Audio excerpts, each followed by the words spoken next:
Olá, PIB de Vassouras, aqui é o Thiago e eu vou estar junto com meu pai tocando uma música que eu toquei junto com o coral. E só que dessa vez eu vou estar aqui, ó, fazendo com violão, espero que vocês gostem.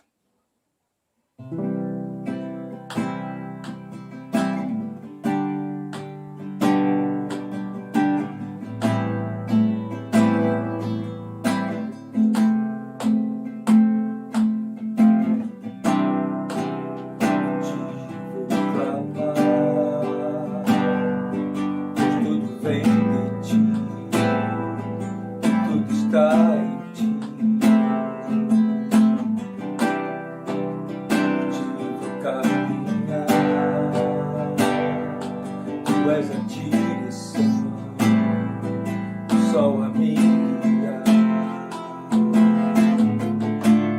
Tudo pode passar, teu amor jamais me deixará. Sempre há de existir novo amanhã preparado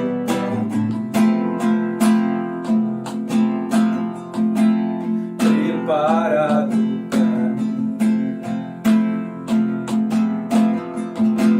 preparado para mim. Eu me rendo aos teus pés, és tudo que eu preciso pra viver. Eu me lanço aos teus braços, onde encontro meu refúgio. Eu me rendo aos teus pés, és tudo que eu preciso pra viver. Eu me lanço aos teus braços, onde encontro meu refúgio, Jesus.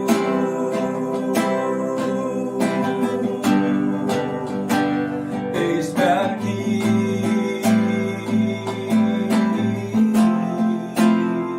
Jesus, Jesus, eis-me aqui.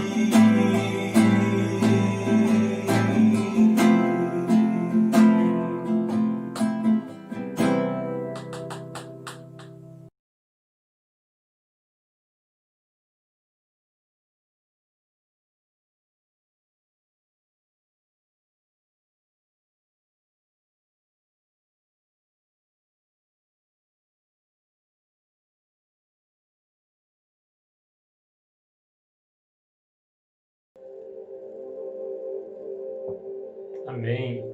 Boa noite a todos, graça e paz. Se estiver me ouvindo bem, dá um ok para mim, dá um sinal. Eu agradeço a Deus por essa noite, agradeço ao Tiago, seu pai, que mesmo à distância, né, por causa dessa epidemia, as aulas estão suspensas, estão lá louvando, nos abençoando com esse louvor. Eu agradeço ao Senhor pela sua vida, por você estar aqui conectado conosco. Seja muito bem-vindo, que o Espírito Santo possa falar ao seu coração, conduzir essa noite, conduzir essa palavra, que essa palavra seja um bálsamo, um remédio, um alimento para a nossa alma, que Deus possa nos tocar essa noite, como nós não fomos tocados ainda. Eu sempre faço uma expectativa maior em Deus a cada culto. Eu quero te convidar a abrir sua Bíblia comigo no livro de Josué, capítulo 14. Nós vamos ler a partir do versículo 6. Josué, capítulo 14, do versículo 6 em diante.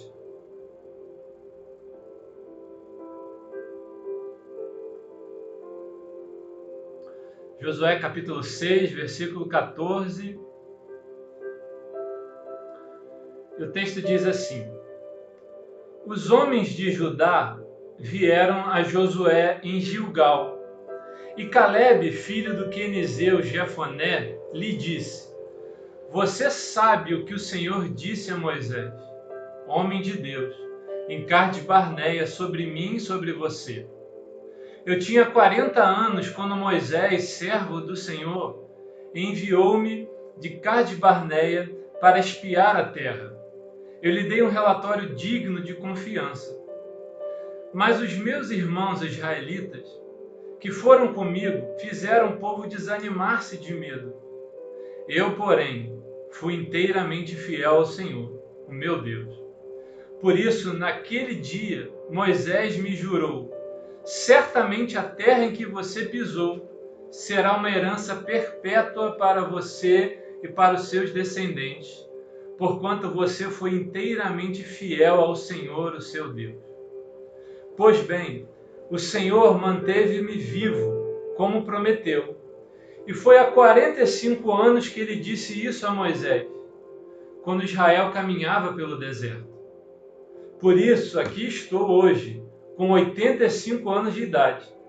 Ainda estou tão forte como no dia em que Moisés me enviou. Tenho agora tanto vigor para ir à guerra como tinha naquela época. Dá-me, pois, a região montanhosa que naquela ocasião o Senhor me prometeu. Na época, você ficou sabendo que os Enaquins lá viviam com suas cidades grandes e fortificadas. Mas se o Senhor estiver comigo, eu os expulsarei de lá, como ele me prometeu. Hoje eu quero falar sobre não desistir de lutar pelos nossos sonhos. O tema dessa palavra é: não desista de lutar pelos seus sonhos. Os sonhos são definidos como uma das forças ou armas mais poderosas que existem.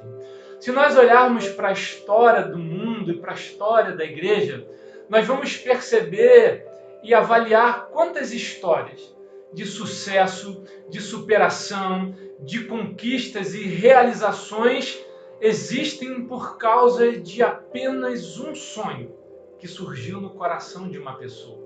Quando a gente olha para a Reforma Protestante, nós vamos lembrar que ela aconteceu porque Lutero sonhou com uma igreja viva, forte e firmada nos princípios. As histórias dos avivamentos nos mostram que eles aconteceram porque homens como Evan Roberts, John Knox, John Wesley, George Whitefield e tantos outros sonharam com uma igreja cheia do Espírito Santo, com uma revolução, com algo de Deus acontecendo, e porque eles sonharam, o avivamento aconteceu, as mudanças foram possíveis. Quando a gente olha para a história dos Estados Unidos, nós vamos nos lembrar que a história da segregação racial começou a ruir nos Estados Unidos porque Martin Luther King decidiu sonhar, e ele ficou conhecido pela sua célebre frase I have a dream, eu tenho um sonho, e todos conhecem Martin Luther King por causa dessa luta, e por causa desse homem um processo começou a acontecer naquele país, porque um homem decidiu sonhar. Tamanho é a força e o poder de um sonho. Sonhos são definidos como conquistas ou realizações na qual alguém se sente pertencente. É algo que parece fazer parte de nós, parte da nossa identidade, como um DNA que é projetado para ser algo. John Maxwell dizia que sonhos são imagens do futuro, que têm o poder de nos energizar. O famoso pastor Billy Graham dizia que os sonhos de um cristão são aquilo que o motiva a seguir adiante, a avançar, a não desistir, a lutar e a enfrentar muitas barreiras e conquistas.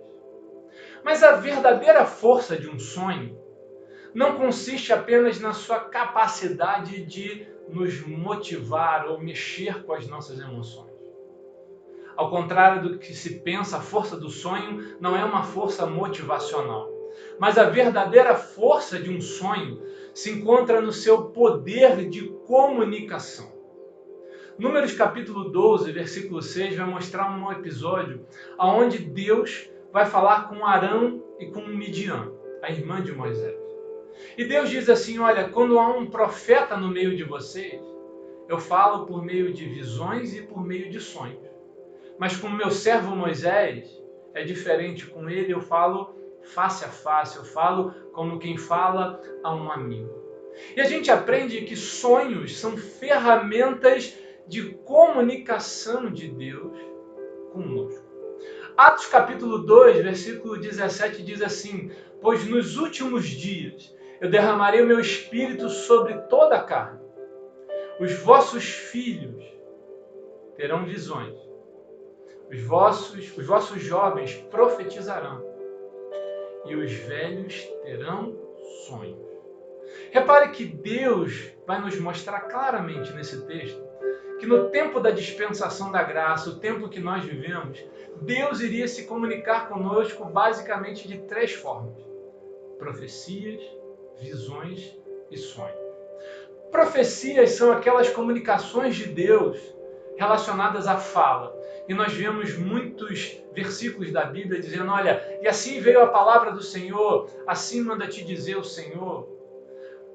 Profecias são a maneira que Deus tem de se comunicar conosco através de fala, de discurso. Isso através de um sermão que a gente ouve ou através de alguém fluindo num dom profético, liberando dons, liberando profecias, liberando palavras sobre nós. A Bíblia também vai nos mostrar que uma das formas de comunicação de Deus é através da visão. Isaías capítulo 6, versículo 1 diz assim: no tempo da morte do rei Uzias, eu vi o Senhor assentado no alto e sublime trono.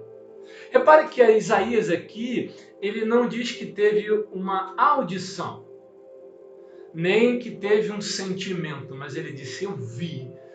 Visões são a maneira que Deus tem de se comunicar conosco através da percepção. Isaías percebeu, ele teve uma visão do céu, uma visão de Cristo, uma visão de uma manifestação de Deus. E a terceira maneira de Deus se comunicar conosco é através dos sonhos. E essa é a maneira de Deus falar conosco através das imaginações. E essa é a primeira instância da comunicação. Primeiro Deus nos faz sonhar, depois Deus nos faz ver, para depois Deus nos fazer profetizar. Por isso você vai ver na Bíblia que toda vez que Deus deseja começar uma comunicação com alguém, ou revelar um propósito a alguém, a primeira coisa que ele faz é conduzir essa pessoa a sonhar. E a Bíblia nos mostra muitos exemplos disso. Primeiro acontece com Abraão. Gênesis capítulo 12 diz assim: Abraão, sai da sua terra, sai do meio da sua parentela e vai para uma terra que eu vou te mostrar. Eu vou fazer de você uma grande nação e você será uma bênção. Repare que Abraão não sabia para onde ir, não sabia como seria, mas Deus coloca ali em Abraão a capacidade de sonhar. Olha, eu vou sair da minha terra. Olha, eu vou ser uma grande nação. Olha, eu vou ser uma bênção. E Abraão começou a sonhar com o que Deus estava falando. Foi o primeiro passo, a primeira instância da comunicação. A mesma coisa vai acontecer com José. Gênesis capítulo 37 diz que José tem um sonho de ver feixe se dobrar ao feixe dele. E José não sabia como isso ia acontecer, não entendia muito bem, mas a partir daquele dia ele começou a sonhar, começou a ver tudo isso. Gênesis capítulo 28 nos conta que Jacó, quando estava fugindo da briga com seu irmão, vai para a casa do seu tio Labão, ele vai para o meio do deserto. E nessa peregrinação no deserto, Jacó ele vai ficar cansado. E a situação de Jacó era tão difícil que ele pega uma pedra para fazer de travesseiro e deita. E enquanto Jacó dorme, ele tem um sonho. Que uma janela do céu se abre, uma escada desce, um anjo descia e subia. Quando Jacó acorda daquele sonho, ele diz assim: certamente o Senhor esteve aqui, mas eu não sabia. Jacó começa a entender que Deus estava querendo se comunicar com ele por causa de um sonho. Deus deu um sonho. Jacó, olha, Deus esteve aqui, Deus está querendo falar comigo, mas eu não conseguia perceber. O sonho foi a primeira manifestação na vida de Jacó. Isso aconteceu com Davi, quando ele é ungido rei. Demorou 13 anos para isso se concretizar, mas Davi sonhou em ser um rei. E a mesma coisa acontece com Caleb no texto que nós lemos. Caleb é pouco lembrado a respeito de sonho, mas a Bíblia nos mostra que Caleb é o principal exemplo de alguém que não desistiu de lutar pelos seus sonhos. Números capítulo 13 nos conta que Caleb ele era o chefe da tribo de Judá. Por isso ele foi um dos 12 espias que foram olhar a terra prometida. Os espias eram os líderes da tribo, os príncipes da tribo, e Caleb era um deles. E quando eles olham a terra, reconhecem a promessa, 10 voltam com relatos negativos, mas Caleb volta com um relato positivo. E por causa da sua atitude de fé, de coragem, Deus promete a Caleb, através de Moisés, que ele herdaria a terra. Se você olhar para a história, vai ver que os únicos daqueles 2.000 homens e mulheres que saíram do Egito, somente Josué e Caleb entraram na terra, nem mesmo Moisés entrou na terra. Mas o versículo 10 que nós lemos, nos mostra que entre a promessa e o cumprimento da promessa de Caleb, passaram-se 45 anos. Uma longa jornada, um longo período. Qualquer pessoa no lugar de Caleb teria desistido de sonhar, teria desistido de acreditar, teria desistido de investir nesse sonho.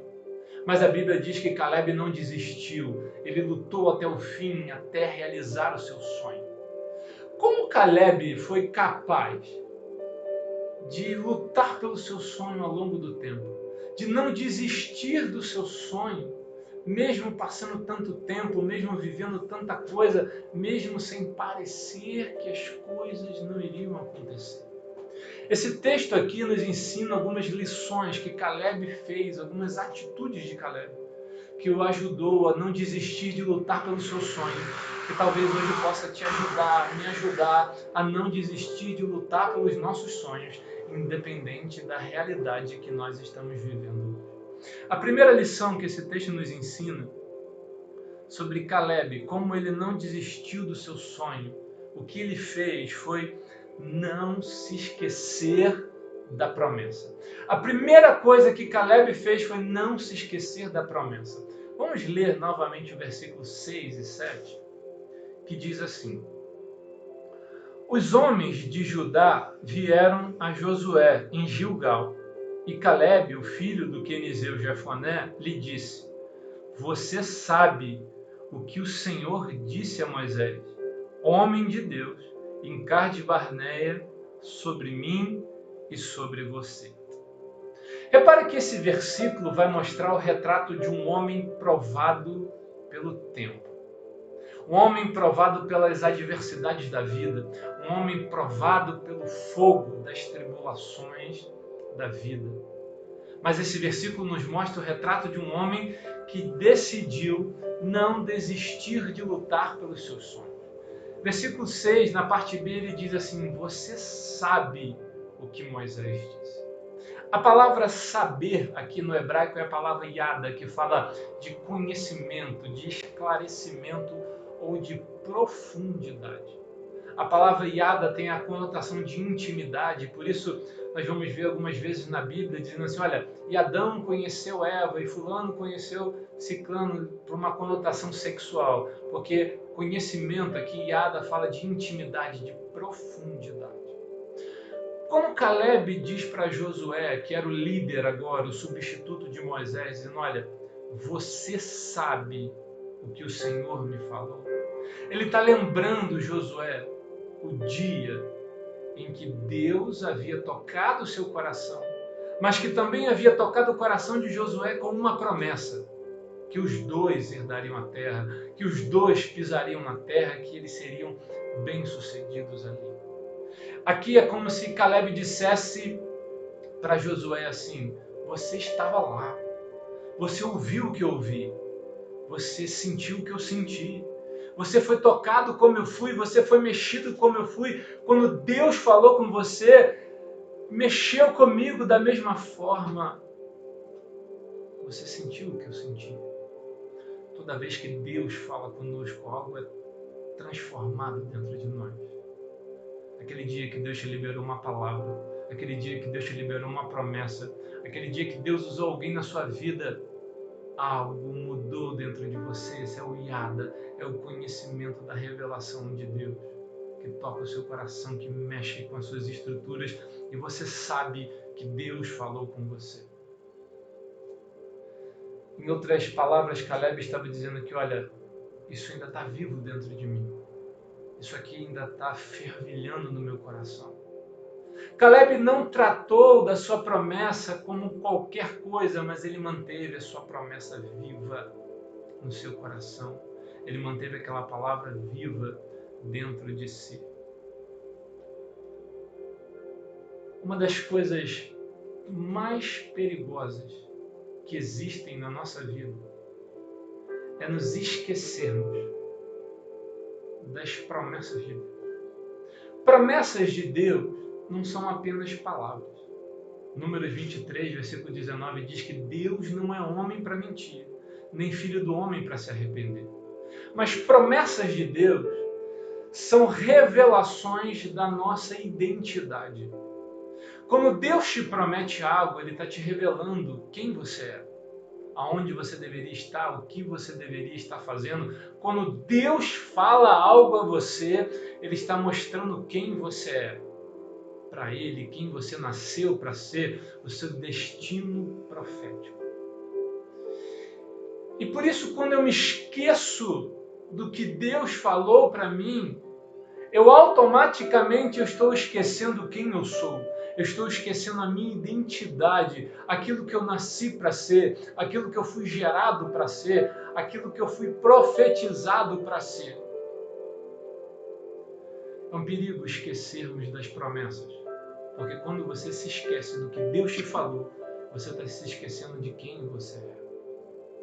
Uma das formas que o diabo mais tem de destruir a nossa identidade é nos fazer esquecer de quem nós somos.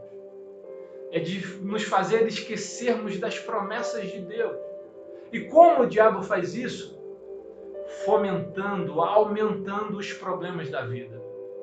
Êxodo capítulo 5, versículo 9, vai nos mostrar que quando Moisés chega no Egito e começa um processo de libertação, qual foi a atitude de Faraó? Ele diz assim: vamos aumentar a carga de trabalho dos hebreus, para que eles não deem ouvidos a mentiras. Sabe o que Faraó faz aqui? Aumenta o trabalho, aumenta a servidão, aumenta a escravidão, aumenta os problemas dos hebreus, para que eles não dessem ouvidos às promessas.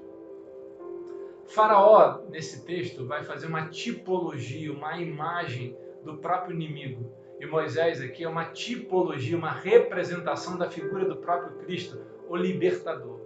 E repara o que o Faraó faz: aumenta os problemas, aumenta as tribulações, botam ele para trabalhar mais, porque eles não vão poder ouvir, nem sonhar com liberdade. E assim ele faz na nossa vida.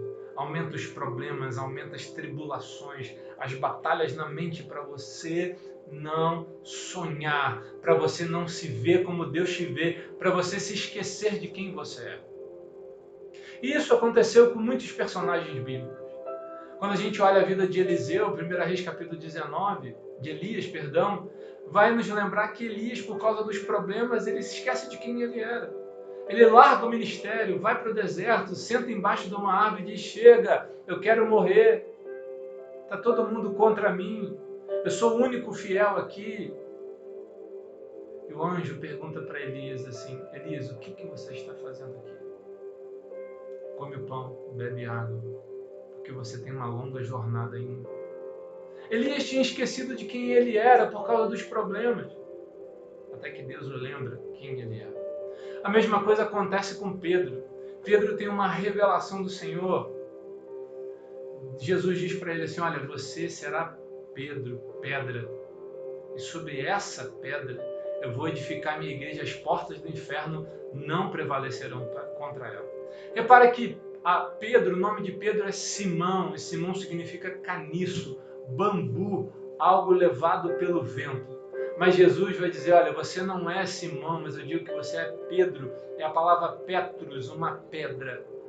E sobre essa pedra eu vou edificar a minha igreja, e as portas do inferno não vão prevalecer sobre ela. Olha o que Jesus diz, olha, você é uma pedra, eu vou estabelecer algo através de você, Pedro, e o inferno não vai te derrubar. Mas o que acontece é que Pedro é humano e Pedro erra, nega Jesus, ele foge de medo. E Lucas capítulo 22 diz que Pedro desiste do seu ministério e volta a pescar. Mas quando Jesus ressuscita, ele chega na beira da praia. Pedro mergulha e vai atrás de Jesus. E o que Jesus fala para ele? Pedro, você me ama? Ele diz, Senhor, tu sabes que eu te amo. E Jesus vai lembrar, cuida dos meus cordeirinhos. Pedro, você me ama? Senhor, tu sabes que eu te amo. Então apacenta as minhas ovelhas. Pedro, lembra de quem você é, Pedro. Lembra, Pedro, quem você é, quem eu disse que você seria. Mas os problemas fizeram Pedro esquecer de quem ele era. Em 2 Timóteo, capítulo 4, vai nos mostrar Paulo dizendo a Timóteo assim, aviva o dom que há em ti, Timóteo, que você recebeu pela imposição de mão. Sabe o que Paulo está falando? Timóteo, não se esqueça de quem você é, não se esqueça do que foi revelado sobre você, não se esqueça o dom que foi liberado sobre você. Não se esqueça, Timóteo, quem você é, viva esse dom. Não deixe que os problemas dessa cidade apaguem quem você é. Não deixe que te despreze pela sua mocidade. Timóteo, aviva o dom que há dentro de você. Problemas têm o poder e a capacidade de nos fazer nos esquecermos de quem nós somos. E o diabo vai usar os problemas para que a gente perca a nossa identidade profética, para a gente que não lembre quem nós somos. Mas toda vez que Deus decide falar algo com você, é porque as circunstâncias estão querendo te dizer o contrário. Quando Deus diz que você vai conseguir, é porque o mundo está dizendo que você não vai conseguir. Quando Deus diz que você é curado, é porque uma doença está dizendo que você está doente. Deus sempre vai contradizer algo, ou dizer quando as coisas tentarem te mostrar o contrário. O texto diz que Caleb permaneceu crendo e sabendo quem ele era. Versículo 7, ele diz assim, eu tinha 40 anos quando Moisés, servo do Senhor, me enviou a Cades Barneia para espionar a terra, e eu lhe dei um relatório digno de confiança. Repare que Caleb está dizendo assim, olha, eu tinha 40 anos. Por 40 anos eu permaneci firme. 40 anos eu não me esqueci do que o Senhor falou. Por 45 anos eu não deixei de crer, eu não deixei de esperar, eu não deixei de saber quem eu era em Deus. Caleb sabia que ele era o dono daquela terra, ele sabia que ele ia chegar lá, ele sabia qual era o seu destino profético. Por isso eu te digo, independente do que você está vivendo hoje, independente do que a realidade te diz, independente do que as circunstâncias te dizem, independente do que as tribulações venham a te dizer, não se esqueça de quem você é. Não se esqueça do que Deus te prometeu. Não se esqueça da sua identidade. Não se esqueça da sua promessa. 2 Pedro, capítulo 3, versículo 9, diz assim, Deus não tarda a sua promessa, ainda que muitos a tenham como tardia. Deus não se esqueceu. Deus não abandonou o barco da sua vida. A promessa ainda está de pé. Mas você precisa se lembrar de quem você é. Você não é o que o mundo diz, você não é o que os problemas dizem, você não é o que um diagnóstico te diz, você é o que Deus disse que você seria e você vai chegar até onde Deus disse que você chegaria. Se Deus te deu um sonho, uma promessa, ela vai acontecer. A segunda lição que esse texto nos ensina de como Caleb não desistiu de lutar pelos seus sonhos ao longo do tempo, foi lutando contra o desânimo. Vamos ler juntos o versículo 8. Diz assim, Mas os meus irmãos israelitas que foram comigo, fizeram com que o povo desanimasse de medo. Eu, porém, fui inteiramente fiel ao Senhor, o meu Deus. Uma das grandes barreiras que Caleb tinha para viver aquela promessa, para realizar aquele sonho, era o desânimo e o espírito de desistência.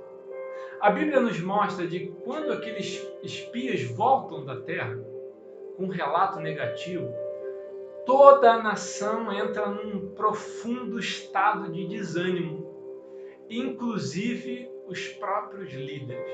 Olha o que o texto diz, Números capítulo 14, versículo 1 diz assim: Naquela noite toda a comunidade começou a chorar em alta voz. Todos os israelitas queixaram-se contra Moisés e contra Arão, e toda a comunidade lhes disse: Quem dera tivéssemos morrido no Egito ou no deserto, porque o Senhor está trazendo para essa terra só para nos deixar morrer à espada. Nossas mulheres e nossos filhos serão tomados como despojos de guerra. Não seria melhor voltar para o Egito? Disseram uns aos outros: Escolheremos outro chefe e voltemos para o Egito.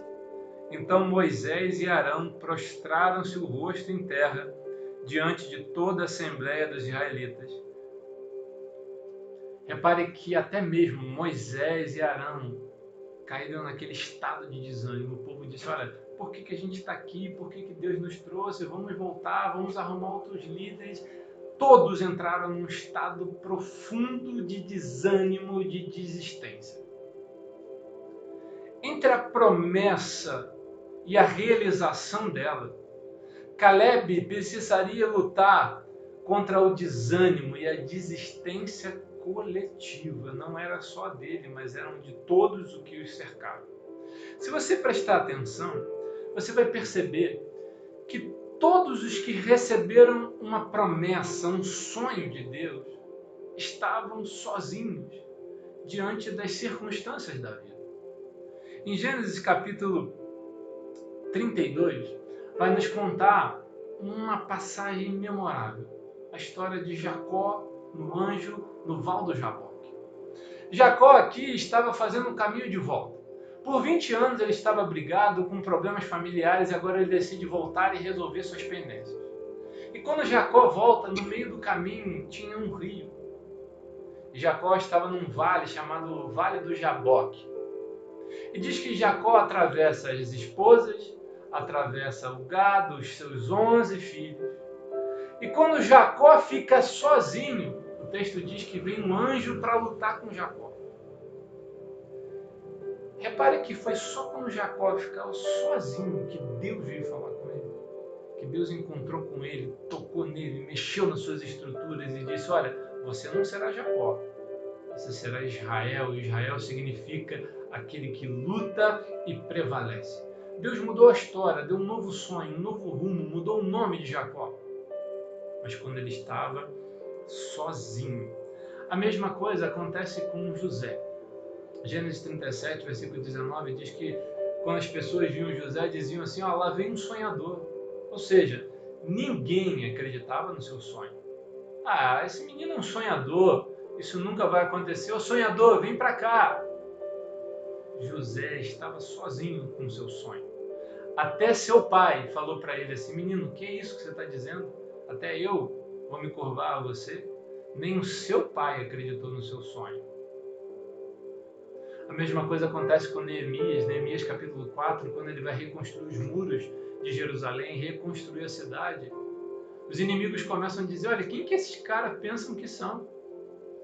Eles acham que vão conseguir alguma coisa? Que construam muros, porque basta só uma raposa passar nele que o muro vai vir abaixo. Neemias estava sozinho para construir os seus sonhos. Paulo vai dizer que ele estava sozinho na sua defesa, ninguém veio ao meu encontro. Paulo estava sozinho no seu propósito. Até mesmo Jesus se viu sozinho em meio ao seu sonho de revelar o reino de Deus. Marcos capítulo 2, versículo 21 diz que quando Jesus entra na casa de Pedro e uma multidão cerca a casa, a ponto deles não terem como nem comer, a família de Jesus vai dizer assim, ele está fora de si, e vai atrás dele para tentar tirá-lo de lá. João capítulo 7 vai mostrar os irmãos de Jesus caçoando dele, dizendo assim, olha, ninguém que quer ser conhecido faz o que você faz. As coisas em secreto, o cura em secreto. Se você quer ser conhecido, revela a você mesmo.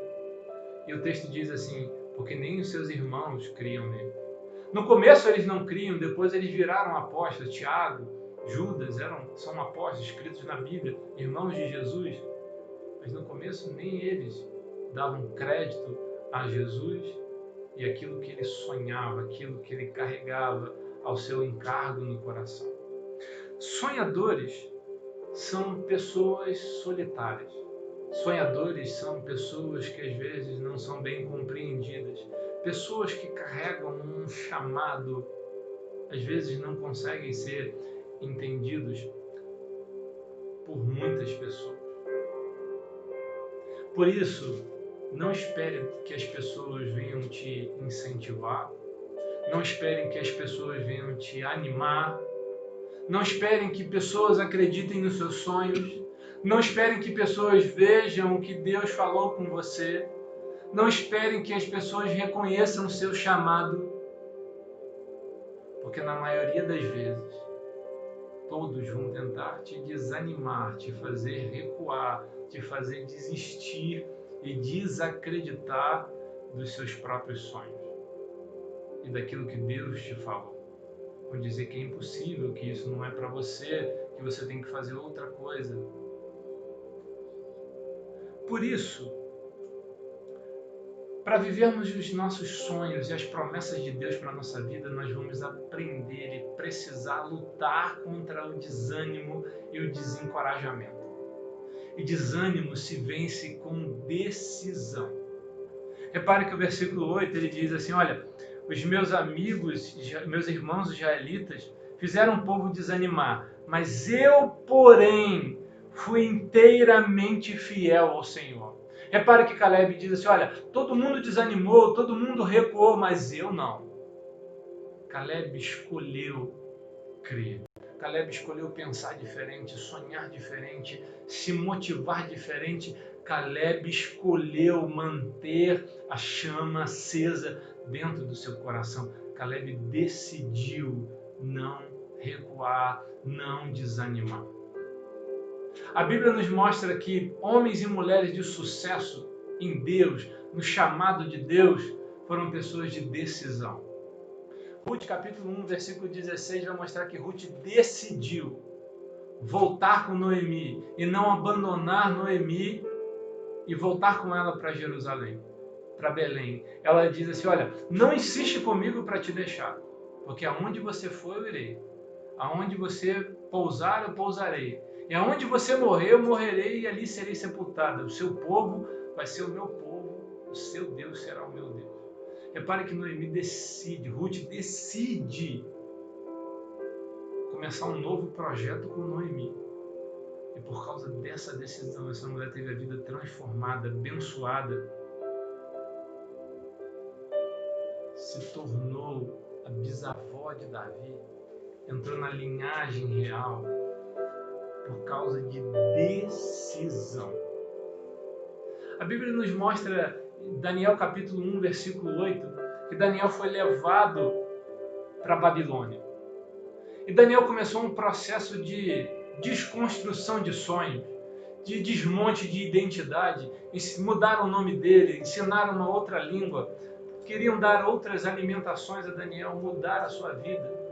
Mas Daniel capítulo 1, versículo 8 diz que Daniel decidiu não se contaminar com os banquetes do rei. Daniel decidiu ser diferente. Daniel decidiu na Babilônia não perder a sua identidade, não esquecer das suas promessas. Daniel decidiu não se entregar àquela situação que ele estava vivendo. O Salmo 119, versículo 106, vai mostrar que Davi decidiu ser fiel ao Senhor. E por isso Davi foi o homem que foi. Conseguiu o que conseguiu, chegou aonde chegou. Para viver os sonhos, nós vamos precisar lutar contra os desânimos da nossa alma, da nossa família, contra os desânimos das pessoas e das circunstâncias que nos cercam. Muitos vão dizer assim, olha, o Brasil não tem mais jeito. A gente não vai mais conseguir fazer o que a gente queria fazer. Acabou. Olha, acabou para você. Muita gente que perde um relacionamento vai ouvir, olha, acabou. Acabou a sua história, acabou a sua trajetória. Olha, você nunca vai conseguir passar naquele curso. Você nunca vai conseguir passar naquela faculdade. As vozes do desânimo vêm até você. Mas desânimo vence com decisão. E o texto diz que Caleb decidiu não se entregar ao desânimo, não se entregar às vozes negativas. E se você desanimou dos seus sonhos, se você desanimou das suas promessas, se você tem achado que falta tempo demais, se você acha que você não vai conseguir, começa a se animar, começa a lutar contra isso, porque desânimo não é de Deus. Não, Deus não quer você derrotado, fraco, abatido, cabisbaixo. Deus quer você forte, corajoso, com a promessa diante dos seus olhos, com um coração decidido a viver. Vença o desânimo da vida com fé, com decisões. Saia desse quadro, pare de chorar, saia da cama, levanta, joga a tristeza de lado, deixa essas emoções pararem de te dominar. Se erga, se levante e vá à luta no que Deus te falou para viver. Eu lembro que quando eu estava no último ano da faculdade, abriu um concurso de acadêmico bolsista. E todo mundo dizia assim, olha, ninguém de faculdade particular passa, ninguém. Isso é impossível, isso tem carta marcada. Ninguém vai conseguir. Eu dentro de mim falei, Senhor, ninguém conseguiu ainda, mas a gente pode fazer juntos. E eu não lembro o ano que foi, mas eu lembro que eu fui o único, passei em 7º lugar. Fui trabalhar num hospital chamado Azevedo Lima, lá em Niterói. Foi o primeiro concurso da minha vida e no calendário estava mostrando assim, eu fui o único de mais de 50 na categoria de faculdade particular que passou. Todo mundo era de universidade pública. Imagina se eu tivesse dado ouvidos às vozes do inimigo. Eu falei, ninguém passou ainda, porque Deus vai me ajudar. Eu falei para mim mesmo. E Deus me ajudou. Não por causa de nenhuma capacidade, mas por causa do Senhor, porque Ele disse que eu conseguiria. A segunda lição que aprendemos com Caleb de como não desistir de lutar pelos seus sonhos é vencendo o desânimo da vida. A terceira e última lição que nós aprendemos nesse texto, de como Caleb não desistiu de lutar pelos seus sonhos, foi enfrentando os gigantes da vida. Vamos ler o versículo, a partir do versículo 10 a 12, que diz assim: Pois bem, o Senhor me manteve vivo como me prometeu. E foi há 45 anos que ele disse isso a Moisés, quando Israel caminhava pelo deserto. Por isso, estou aqui hoje, com 85 anos de idade. Ainda estou tão forte como no dia que Moisés me enviou. Tenho agora tanto vigor para ir à guerra como tinha naquela época. Dê-me, pois, a região montanhosa daquela região, que o Senhor me prometeu. Na época, você ficou sabendo que os Enaquins lá viviam com suas cidades grandes e fortificadas. Mas se o Senhor estiver comigo, eu os expulsarei de lá, como Ele me prometeu. Caleb sabia que para realizar o seu sonho, para entrar na sua promessa, ele teria que vencer os gigantes. Versículo 12, ele diz assim, que você sabe que lá é a terra dos Enaquins.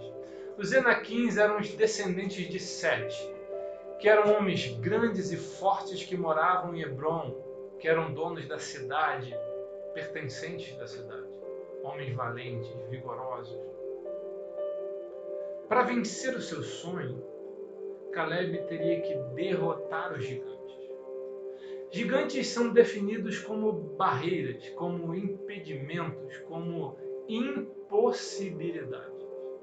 O gigante é tudo aquilo que se coloca diante de nós para nos parar, para nos humilhar e dizer, olha, você não consegue, isso não é para você. Você não será capaz. Gigante é tudo que se levanta contra você para te desmotivar. Existem gigantes que são externos. Problemas de trabalho, problemas familiares, crises financeiras, circunstâncias econômicas. São gigantes externos que a gente precisa lutar. Mas existem também os gigantes que são internos. São aqueles que são fabricados nos laboratórios das nossas emoções. Os gigantes que saem do medo, das inseguranças, das incertezas, dos pânicos. O fato é que para viver os sonhos e as promessas de Deus, nós vamos precisar enfrentar os gigantes. Caleb foi conhecido como o matador de gigantes, o homem que derrotou os gigantes, expulsou daquela terra e tomou Hebrom para si. E como Caleb foi capaz de vencer os gigantes da vida? Através de duas atitudes simples. A primeira coisa que Caleb fez para vencer os gigantes que se opunham a ele foi não supervalorizar os problemas. Olha o que ele diz no versículo 11.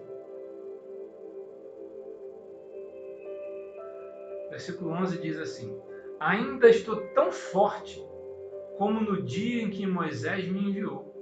Tenho agora tanto vigor para ir à guerra como tinha naquela época. Olha que tremendo. Caleb aqui estava com 85 anos. E Caleb tinha tudo para dizer assim, olha, eu estou velho demais para viver sonho. Eu estou velho demais para acreditar. Eu estou velho demais para recomeçar a vida. Isso já passou. Estou cansado, isso já foi. Isso já terminou para mim. Caleb poderia ter visto aquela situação como algo muito difícil. Mas não foi isso que ele fez. O texto mostra que ele disse, olha, eu tenho tanto vigor como eu tinha naquela vez. Em outras palavras, ele está dizendo assim, olha, para mim isso está tão normal isso aí. Como era naquela hora, vai ser agora. Para mim isso é tranquilo, eu vou tirar isso de letra, eu vou enfrentar esse problema, eu vou enfrentar esse gigante, eu vou derrubar ele. E ponto final. Às vezes a gente não vence os gigantes da vida por causa de barreiras que nós mesmos criamos. A gente acha que tudo é difícil demais, impossível demais, que a gente não consegue, que não é capaz, que já foi o nosso tempo, que a gente está velho, que a gente não tem mais experiência, que agora a gente tem filho, tem família, que isso não pode mais acontecer. Mas Caleb diz, não, eu tenho o mesmo vigor que agora. Eu lembro de uma ilustração que dizia de uma corrida que existia numa floresta, que era uma escalada numa árvore muito alta, uma árvore bicentenária. E todos os animais da floresta tentavam escalar essa árvore. E havia um Guinness Book, um livro do recorde do lugar mais alto que as pessoas chegavam. Mas ninguém nunca havia conseguido chegar ao topo da árvore. E teve mais uma corrida. E os animais se prepararam e naquele ano tinha um novo participante, um sapo. E todos começaram a subir. E chegaram no tempo, o público que olhava aquela corrida dizia assim, nossa, está muito alto, você chegou alto demais, olha o perigo, se você cair daí você vai morrer. E de repente eles começavam a desistir. E ninguém batia a meta que era do livro dos recordes da floresta. Até que de repente chega a vez do sapo. E ele começa a subir. E subir, e subir, e subir. E todo mundo começa a gritar, desce daí, você vai cair. Olha que perigo. Olha as suas pernas, você não foi feito para isso. Sapo não sobe em árvore. Olha o perigo, você vai dar trabalho para a equipe médica aqui. E aquele sapo continuava subindo, subindo, subindo, subindo. Até que ele chegou na marca do Guinness Book. E o sapo olhou para baixo e viu aquele alvoroço e continuou subindo, subindo, subindo, até que ele chega no topo da árvore. Quando ele desce, é um alvoroço na floresta. E todo mundo começa a perguntar, olha, como você fez isso? Como você foi capaz de fazer isso? E o sapo não respondia. E todo mundo sem entender por que esse homem não quer falar. Será que ele é metido? Será que ele veio de algum outro lugar? Até que a irmã dele aparece e diz, olha, meu irmão é surdo. Ele fala por libras. E sabe qual é a moral dessa história? O sapo só venceu a corrida porque ele não deu ouvido às vozes contrárias. O sapo não encarou aquela subida de árvore como um gigante maior do que ele poderia suportar. Assim como Caleb, ele disse, olha, eu tenho tanta força como eu tinha antes. Pode me dar a terra, que esses gigantes não vão ficar. Não supervalorize os problemas. Não olhe tudo como difícil demais, problemático demais, como você não vai conseguir, tudo difícil. Não viva a sua vida pelos sentimentos. Não intensifique os problemas com as emoções. Encare as coisas com naturalidade. Tem que lutar, vai lutar. Tem que acordar amanhã, vai acordar. Isso que Caleb fez para enfrentar os gigantes. A segunda coisa que esse texto nos mostra, como Caleb enfrentou os gigantes da vida, foi não procurando facilidades. Olha o que o versículo 12 diz. Dá-me, pois, a região montanhosa, que naquela ocasião o Senhor me prometeu. Na época você ficou sabendo que os Enaquins lá viviam. Caleb diz assim, olha, me dá essa região montanhosa aí. Repara que com a idade que ele tinha, com o prestígio que ele tinha de ser o único daquele tempo que entrou na terra, de ser amigo de Moisés, de receber uma promessa de Deus, ele poderia ter dito assim, ó, tô velho, rapaz, me dá uma terra qualquer aí, me dá um lugar sem luta, me dá qualquer pedacinho de terra aí que tá bom. Não, o negócio de luta é para vocês, chega.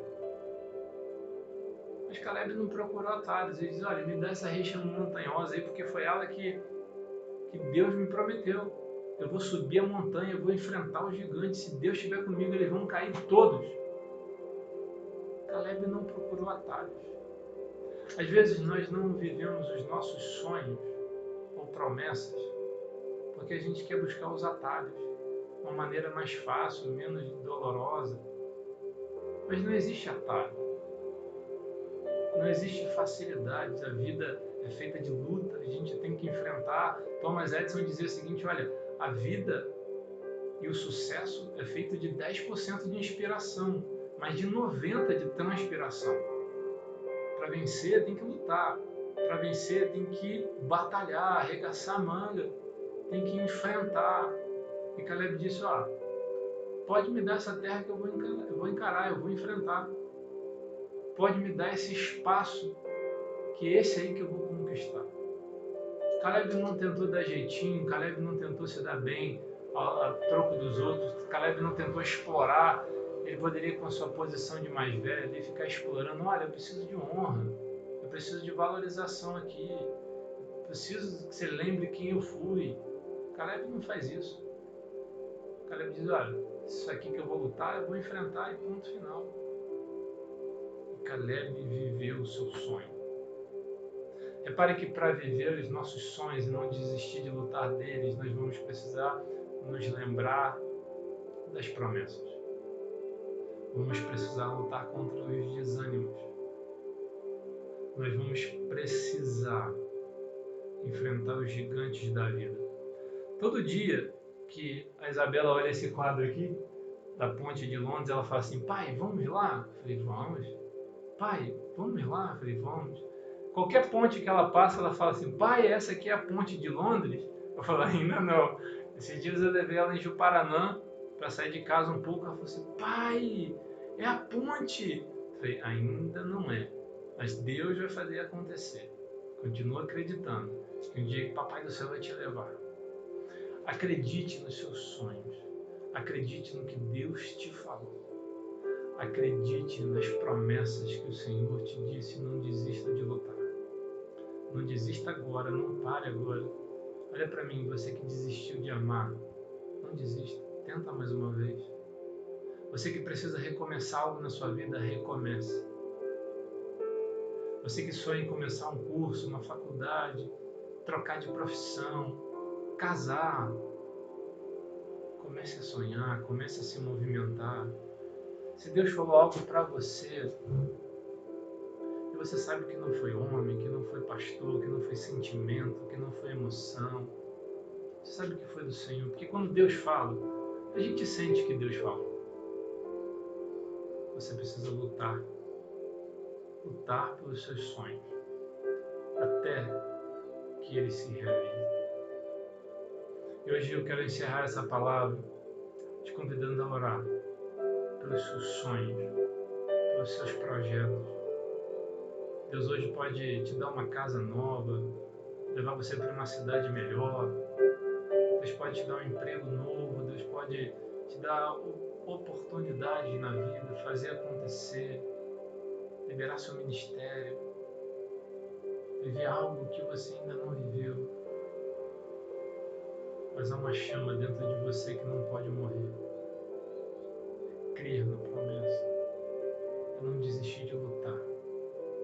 Quem sabe amanhã é o de repente de Deus na sua vida. Quem sabe amanhã Deus não faça algo extraordinário na sua vida. Vamos orar? Pai, em nome de Jesus, eu quero entregar essa palavra a cada um que assiste esse culto diante do Senhor. Que o Senhor ative os sonhos, ative as promessas, que o Senhor dê forças a lutar. Que aqueles que se encontram como Caleb, há tempos esperando algo acontecer, há tempos sonhando com a família, com a cura, com a libertação, possam conquistar, Senhor. Que o Senhor ative hoje as realizações, as possibilidades. Quebra toda barreira, todo impedimento, todo trauma, medo, ansiedade, doenças, dores. Em nome de Jesus, eu dou uma ordem a todo espírito de doença, a toda dor, a toda enfermidade, que saia da sua vida em nome de Jesus, que você seja curado, curada, receba a cura do Senhor, que você seja curado nas emoções, para crer, para sonhar, para avançar. Senhor, cuida de cada vida, cuida do nosso país, cuida da nossa nação. Senhor, cuida da Karen, restabelece a sua vida, a sua saúde, coloca essa menina de pé novamente, ativa. Nós cremos e sabemos que Tu és um Deus de milagre. Em nome de Jesus, Senhor, faz cessar essa epidemia no nosso país, no mundo, que o Senhor traga ordem ao caos que enfrentamos agora. Eu entrego, Senhor, nossas vidas nas Tuas mãos, em nome de Jesus. Amém. Amém, querido. Deus te abençoe. Nós vamos deixar alguns avisos aqui. Não vá embora sem olhar os avisos das nossas células, das nossas atividades da igreja. Que Deus te abençoe. Que você possa ser enriquecido com essa palavra. Se você sentir no seu coração, compartilhe a palavra com alguém. E deixa Deus te usar como uma ferramenta. Amém?